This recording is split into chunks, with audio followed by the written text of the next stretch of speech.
Now we will find the directional derivative from the definition. What is the definition of directional derivative? Directional derivative is of type of partial derivatives. Okay, partial derivatives में so here function f is a function of xy. Partial derivative with respect to x is represented as fx at ab. This means this is the directional derivative of the function f at the point ab in the direction of x-axis. So in that case, u1 is 1, u2 is 0.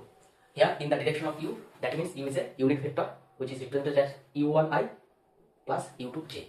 Only two axes are there, that is x-axis, y-axis, that is we are discussing in for function of two variables.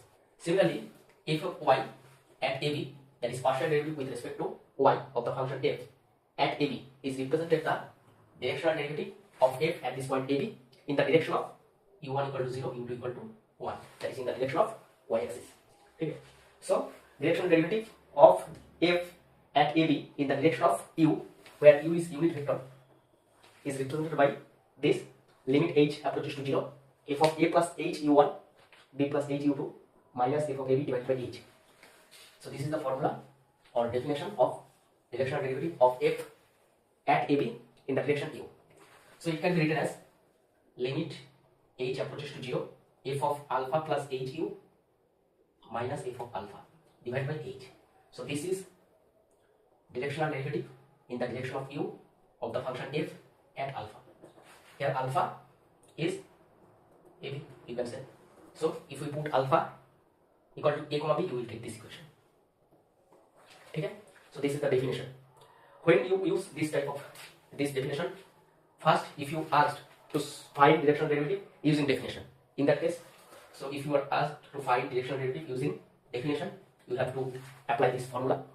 Otherwise, whenever a function f of xy is a step function, that means for x not equal to or xy not equal to 0, 0, you given one form, and that for other form it is given for other function, that is xy equal to 0, 0.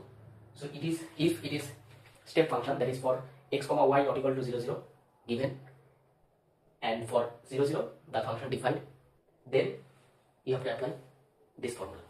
So you have to find from definition in that case. Okay, so I will take some example of the step function. Okay, so this is the definition. You have to remember the formula. Okay, you can remember this, and you put alpha equal to ab, then a plus u is unit vector where u1i plus u2z. So you put u equal to u1 comma u2, alpha equal to a comma b. So you will get this formula. So this is more easier to remember, and if you can remember this, you also can find this from this. Okay, so now